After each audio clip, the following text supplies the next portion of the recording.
اگلے دن احمد کے دفتر جانے کے بعد وہ خالہ کا انتظار کرنے لگی۔ آج وہ معمول سے کچھ لیٹ ہو گئی۔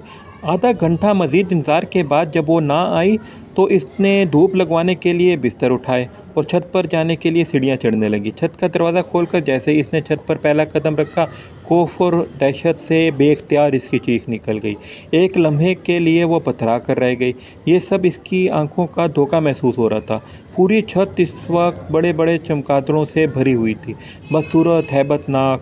بہت ساری چمگادڑ چھت پر اڑتے گرتے پڑتے بڑا ہی ہیبت ناک منظر پیش کر رہے تھے۔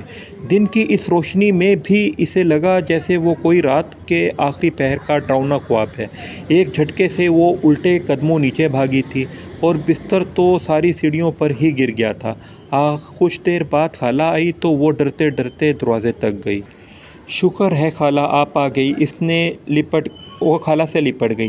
ارے کیا ہوا بی بی، خیریت تو ہے؟ بس خیریت ہی ہے خالہ، یہ کہہ کر اس نے سارا واقعہ گوشوار کیا۔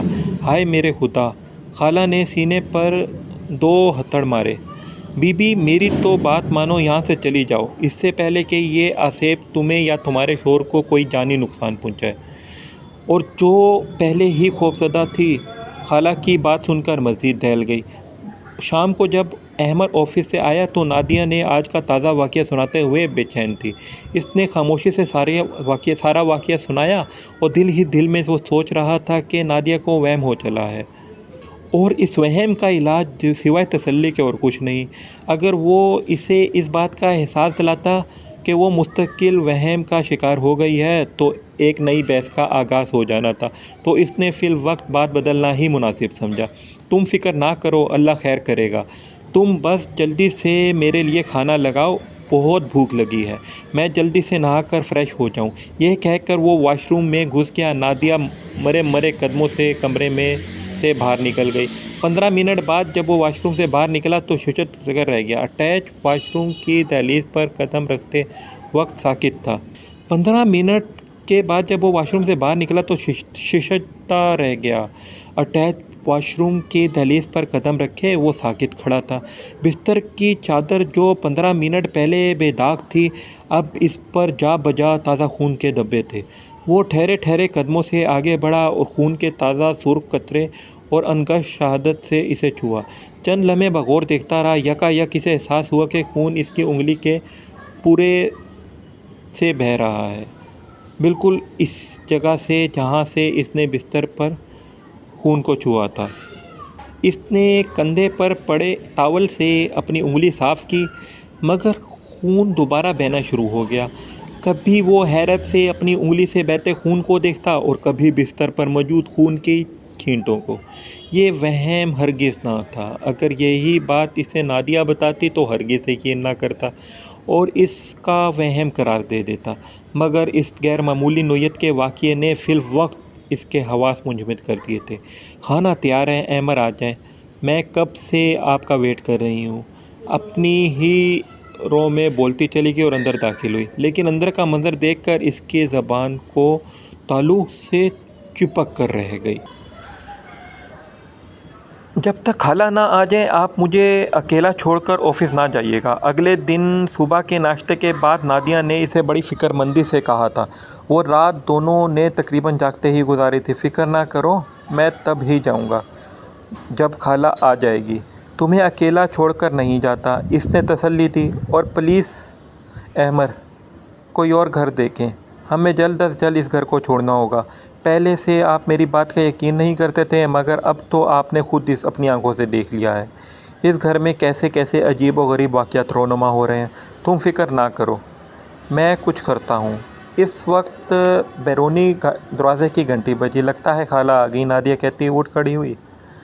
شہروز اس کولیگ کے ہونے والے کے ساتھ ساتھ کچھ اچھا دوست بھی تھا۔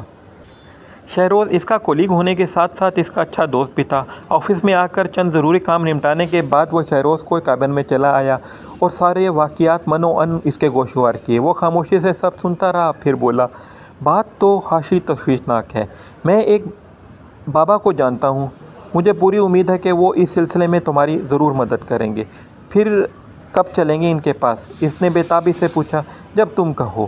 ٹھیک ہے، آج آفس سے واپسی پر چلتے ہیں، وہ جٹ سے بولا، کیونکہ جلد از جلد ان سے ملنا چاہتا تھا۔ اب تو اسے کافی حد تک یقین ہو چلا تھا کہ گھر میں کچھ تو ہے۔ اس نے اپنی انگشت شہادت کے غور سے دیکھا۔ جہاں ابتدائی طبی امداد کے بعد خون اب تو رک چکا تھا، مگر اس کا بڑا واضح نشان وہاں موجود تھا، جو اس کے لیے کسی مومے سے کم نہ تھا۔ احمد کے آفس سے آنے تک اس نے خالہ کو روکے رکھا، کیونکہ تنہا رہنے کا سوچ کر ہی اس کے رونگٹے کھڑے ہو جاتے تھے۔ اس دن احمد آفس سے واپس آیا تو اس کے ہمراہ ایک لمبی سفید داڑھی والے بزرگ تھے۔ احمد نے نادیہ کو ایک طرف لے جا کر بابا جی کے بارے میں بتایا تو اسے امید کی ایک کرن نظر آئی۔ بابا جی پورے گھر کا بغور جائزہ لیتے رہے۔ گھر کے تمام افراد، احمد، نادیہ، حتیٰ کہ خالہ کو بھی گھور گھور کر دیکھتے رہے۔ پھر ہنکار کر بولے، گھر میں کل کتنے افراد رہائش پذیر ہیں؟ اس طرح وہ ہاتھ میں تسبیح اور مسلسل کچھ پڑھتے بھی جا رہے تھے۔ 120 بے اختیار خالہ نسرین کے منہ سے نکلا۔ نادیہ اور احمد نے گھوم کر اس کی طرف دیکھا۔ انہیں خالہ کی دماغی حالت پر شبہ ہوا۔ نادیہ کو خالہ سے اس بے وقوفی کی توقع نہ تھی۔ بابا جی بھی پورے کے پورے خالہ کی طرف متوجہ ہو گئے۔ وہ گڑبڑا کر بولی، معاف کیجیے گا، میں مکان نمبر بتا بیٹھی۔ یہ مکان نمبر 120 ہے۔ اس عجیب سے جواب پر احمد اسے گورتا رہ گیا۔ سوال گندم، جواب چنا۔ خالہ بے چینی سے پہلو بدل رہی تھی۔ بابا جی نے حسب عادت ہنکار بھرا۔ پھر گھر کے در و دیوار کو بغور دیکھتے ہوئے بولے، پورا کنبہ ہے، اچھی خاصی تعداد ہے بھائی۔ کیا مطلب بابا جی؟ میں سمجھا نہیں۔ وہ بابا جی کو لیے ڈرائنگ روم میں آ گیا تھا۔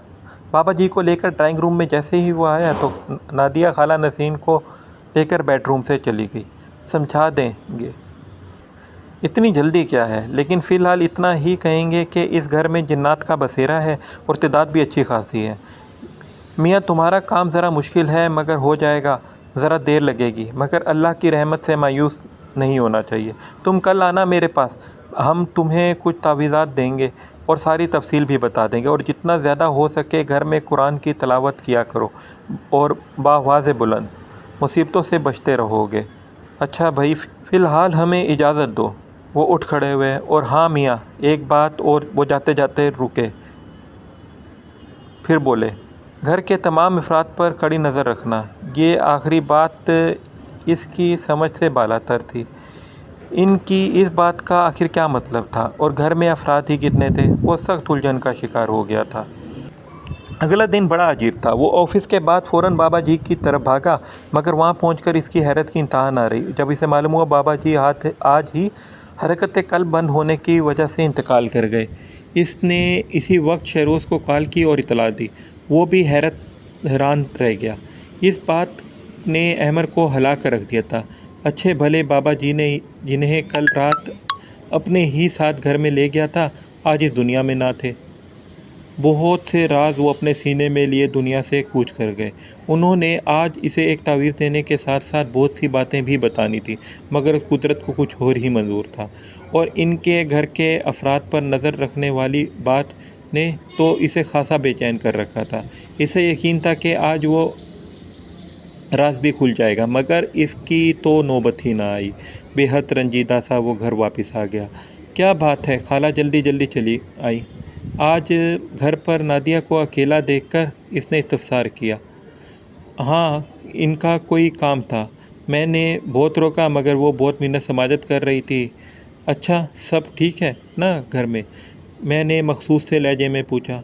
ہاں اب تو ٹھیک ہے، ایک بری خبر ہے۔ کیا؟ بابا جی کا انتقال کر گئے ہیں۔ کیا؟ یہ کیسے ہو سکتا ہے؟ ابھی تو کل تو وہ بھونچکی سی رہ گئی۔ امید ہے کہ امید کی کرن جو بابا جی کی صورت میں آئی تھی اب وہ ختم ہو گئی تھی۔ اب کیا ہوگا؟ سینے پر ہاتھ رکھے وہ پوچھ رہی تھی۔ اللہ خیر کرے گا، وہ مالک ہے، کوئی نہ کوئی راستہ ضرور نکالے گا۔ احمد نے حسب معمول تسلی دی، مگر نادیہ کی پریشانی رتی برابر فرق نہ آیا۔ اگلے 2 دن خالہ نسرین غائب تھی۔ وہ دونوں حیران تھے کہ آخر وہ بغیر اطلاع کیے کہاں چلی گئی ہیں۔ 2 دن ان پر کافی بھاری گزرے تھے۔ احمد خوب تسلیاں دینے کے بعد بڑی دیر سے آفس جاتا اور پھر بھاگم بھاگ شام سے پہلے گھر واپس آ جاتا۔ دن کا وہ حصہ نادیہ اکیلی بڑے مشکل سے گزارتی تھی۔ ہر دم دھڑکا لگا سا رہتا تھا، خوف سے سائے منڈلاتے رہتے تھے۔ اوپر سے روز کوئی نہ کوئی غیر معمولی واقعہ ہونا بھی گویا لازم تھا۔ کبھی چھت سے کسی کے بھاگنے دوڑنے کی آوازیں آتی اور کبھی کمرے کی کھڑکی سے چمگادڑیں پڑپڑانے کی آوازیں۔ یوں لگتا تھا کہ جیسے بہت سی چمگادڑ کمرے کی کھڑکیوں سے اندھا دھند ٹکریں مار رہی ہوں۔ کبھی اس پچھلے سین سے بہت سے عورتوں کے قہقہے سنائی دیتے اور تھے۔ وہ یہ سب دیکھ کر وہ خوف سے کانپ جاتی، اور ہر رات ان کے بیڈ پر خون کے چھینٹے پڑنا تو معمول کی بات ہو گئی تھی۔ دونوں کی زندگی اجیرن ہو گئی تھی۔ تیسرے دن ان کے اعصاب جواب دے گئے، برداشت اور ہمت ختم ہو گئی۔ اسے یاد آیا کہ خالہ نے بتایا تھا کہ وہ گلی کے نکڑ پر فرید باجی کے گھر میں بھی کام کرتی ہے۔ گھر میں ہونے والے پراسرار واقعات میں پھنس کر دماغ ایسا ہوا تھا کہ وہ اب تک ان کے گھر نہ جا سکی تھی۔ تیسرے دن احمد کے آفس جاتے ہی وہ نکل کھڑی، اور فرید باجی کو اپنا تعارف کرانے کے بعد اس نے خالہ نسرین کے بارے میں پوچھا۔ وہ حیرت سے بولی، میں تو ہمیشہ سے ہی سارے گھر کا کام خود کرتی ہوں، آج تک تو کوئی کام والی نہیں لگوائی۔ کیا وہ شائستہ رہے گی؟ تو کیا آپ کو خالہ نسرین کو نہیں جانتی؟ نہیں تو میں تو کبھی نہیں یہ نام سنا، اور اس محلے میں تو جو 2-3 عورتیں مختلف گھروں میں کام کرتی ہیں ان کو تو میں اچھی طرح جانتی ہوں۔ مجھے تو اس محلے میں رہتے ہوئے 15 سال سے زیادہ عرصہ ہو گیا ہے۔ فرید باجی نے باتیں سن کر اس کے پیروں تلے زمین نکل گئی۔ پھر خالہ نسرین کون تھی؟ کہاں سے آئی تھی اور کہاں گئی؟ وہ حیرت اور خوف سے ڈوبی گھر آ گئی۔ اس وقت وہ اتنی حواس باختہ تھی کہ بیرونی دروازے کا لاک کرنے کا بھی ہوش نہ رہا۔ اندر داخل ہوتے ہی اس کے قدم جیسے زمین نے جکڑ لیے۔ اسے یوں لگا کہ وہ پتھر کی ہو گئی ہے۔ لاؤنج میں صوفے پر خالہ نسرین براجمان تھی۔ وہ حیران تھی۔ اول تو خالہ نے کبھی اتنی جرأت نہ تھی کہ وہ صوفے پر اتنے اچھے طریقے سے بیٹھ سکیں۔ دوسرا سوال یہ اٹھتا تھا کہ خالہ اندر کیسے آئی جبکہ دروازہ باہر سے بند تھا؟ فرید باجی اور وہ تو فرید باجی کے گھر گئی تھی۔ خالہ آپ اندر کیسے؟ وہ بمشکل اتنا ہی بول پائی تھی۔ جواباً خالہ نے عجیب و غریب انداز میں زورزار قہقہا لگایا۔ یہ ایک غیر انسانی قہقہا تھا۔ نادیہ کا دل بند ہونے لگا۔ دیکھتے دیکھتے خالہ کی شکل تبدیل ہونے لگی۔ اس کی آنکھیں پھیل کر کانوں تک کھنچ گئیں۔ نچلا جبڑا کھل گیا اور یوں لٹک رہا تھا کہ جیسے فالج ہو۔ نادیہ مارے خوف کے بے ہوش ہونے ہی کے قریب تھی کہ یہ مناظر کسی قیامت سے کم نہ تھے۔ یہ گھر ہمارا ہے۔ ہم نے تمہیں بہت دفعہ سمجھانے کی کوشش کی کہ چلی جاؤ یہاں سے اپنے شوہر کو لے کر، گھر چھوڑ کر اور یہ مکان، مگر تم لوگ نہیں سمجھے اور تم لوگ چلے تھے کہ ہمیں یہاں سے نکلوانے۔ ہاں کہاں گیا تمہارا بابا؟ اس کی بھی چھٹی کرا دی ہم نے۔ جو بھی ہمارے راستے میں آیا زندہ نہ بچ سکا۔ شکل کے ساتھ ساتھ خالہ کی آواز بھی بدلی ہو گئی تھی۔ نادیہ آنکھیں پھاڑے دیکھ رہی تھی اور یہ سب کچھ سن رہی تھی۔ اسے سب کے کسی ڈراؤنے خواب سے کم نہیں لگ رہا تھا۔ اچانک گھر کے پچھلے صحن میں شور کی آواز سنائی دینے لگی، اور پھر یکایک بہت سی خوفناک شکلوں والی عورتیں اور عجیب و غریب ہیبت والے بے دھڑ ادھڑ لاؤنج میں اندر داخل ہونے لگے۔ دیکھتے ہی دیکھتے پورا لاؤنج غیر انسانی مخلوق سے بھر گیا۔ پچھلے صحن سے مسلسل عجیب و غریب آوازیں آ رہی تھیں، جیسے وہاں ابھی بھی بہت سے لوگ موجود ہوں۔ وہ وہاں سے بھاگ جانا چاہتی تھی، مگر اس کی ٹانگوں میں تو جیسے جان ہی نہ رہی تھی۔ فقط چہرہ وہ بمشکل دیوار کا سہارا لے کر خود کو گرنے سے بچا پائی تھی۔ وہ عورت جس نے خالہ نسرین کے نام پر انسانی روپ دھار رکھا تھا، اچانک نادیہ کے بہت قریب آ گئی۔ اس سے پہلے کہ وہ نادیہ کو چھوتی، وہ چکرا کر گر گئی اور بے ہوش ہو گئی۔ بہت دیر سے اسے عجیب سی بے چینی ہو رہی تھی جسے وہ کوئی نام نہیں دے پا رہا تھا۔ بار بار کام سے توجہ بھٹک جاتی تھی۔ شہروز نے اس کی بڑھتی ہوئی بے چینی کو نوٹ کیا اور بول اٹھا، خیریت تو ہے یار؟ طبیعت تو ٹھیک ہے؟ ہاں نہیں، پتہ نہیں۔ نادیہ اکیلی گھر میں کس حال میں ہوگی؟ خالہ بھی نہیں آ رہی ہیں آج کل۔ تمہارا تو ذہن گھر میں ہی اٹکا رہتا ہے یار، کال کر لو گھر۔ شہروز کے کہنے پر اس نے گھر میں کال کی، مگر نادیہ فون نہیں اٹھا رہی تھی۔ اس نے بار بار کال کی مگر کوئی جواب نہیں آیا۔ اب اس کی پریشانی میں مزید اضافہ ہو گیا۔ تم ایسا کرو، گھر کا ایک چکر لگا آؤ، تب تک میں سنبھال لوں گا۔ شہروز کو تسلی دے کر وہ اٹھ کھڑا ہوا۔ گھر کے دروازے پر پہنچ کر وہ بڑا حیران ہوا۔ بیرونی دروازہ کھلا پڑا تھا اور نادیہ اتنی لاپرواہ تو ہرگز نہ تھی۔ دروازہ اس طرح کھلا چھوڑنے کی اسے کبھی بھی عادت نہ تھی۔ وہ کھلا گیٹ پا کر اندر داخل ہوا اور اندر آنے والی عجیب و غریب آوازوں سے اسے تیز تیز چلنے پر مجبور کر دیا۔ دروازہ کھول کر وہ لاؤنج میں داخل ہوا تو اندر کا منظر دیکھ کر اس کی گگی بن گئی، مگر پھر نادیہ کو اس غیر انسانی مخلوق کے ہاتھوں میں دیکھتے ہی اس نے ہوش کے ناخن لیے اور اپنے خوف پر قابو پانے کی کوشش کی تو اسے بابا جی کی بات یاد آئی۔ آنکھیں بند کر کے اس نے بآواز بلند قرآنی آیات کی تلاوت شروع کر دی۔ جو آیات اسے زبانی یاد تھی وہ پڑھتا رہا۔ جب اسے کمرے میں خاموشی اور تنہائی کا احساس ہوا تو اس نے جھٹ سے آنکھیں کھول دیں۔ نادیہ ایک کونے میں بے ہوش پڑی تھی۔ وہ برق رفتاری سے اس کی طرف بڑھا اور اسے اٹھا کر باہر گاڑی میں لے آیا۔ گاڑی میں ڈال کر اس نے گاڑی کو فل اسپیڈ سے ہسپتال کی طرف بڑھا دی۔ ڈاکٹروں کی انتھک کوششوں سے نادیہ کو بچا لیا گیا تھا۔ ڈاکٹرز کا کہنا تھا کہ نادیہ کا گلا دبا کر مارنے کی کوشش کی گئی ہے۔ اگر اسے اسپتال لانے میں کچھ دیر ہو جاتی تو اسے بچانا ناممکن تھا۔ اور یہ راز بھی کھل چکا تھا کہ بابا جی نے گھر کے افراد پر نظر رکھنے کا کیوں کہا تھا اور سارے واقعے میں عامر نے میڈیا اور پریس کو سے کیسے بچایا، یہ ایک الگ کہانی ہے۔ نادیہ کے صحت یاب ہونے کے بعد ان دونوں نے غلطی سے بھی اس آسیب زدہ مکان کی طرف قدم نہیں رکھا اور دوسرا مکان کرائے پر لے کر رہنے لگے، مگر اتنے سال گزر جانے کے بعد آج بھی اندرون لاہور کا یہ گھر، آج بھی وہ پراسرار مکان بڑی ہیبت سے کھڑا ہے، ویران اور خالی۔ شام کے بعد لوگ اس مکان کے آگے گزرنے سے بھی خوف کھاتے ہیں۔ میری کہانی سننے کا بہت بہت شکریہ۔ ناظرین، برائے مہربانی اس چینل کو لائک اور سبسکرائب لازمی کیجیے گا۔